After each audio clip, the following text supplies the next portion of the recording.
Мына комментарийге жауап беріп кетейік. Мәке, сіз қатты кетіп барасың, мәке, жоғам. Остановись, бэби.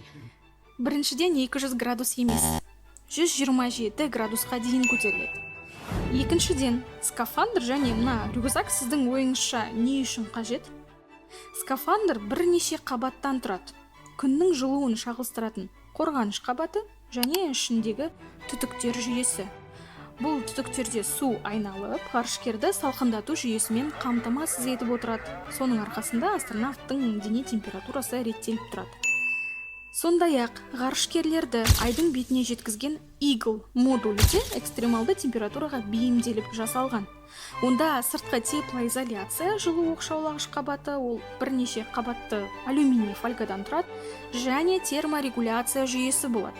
Терморегуляция радиаторлардың көмегімен жасалады, яғни артық жылу космосқа осы радиатор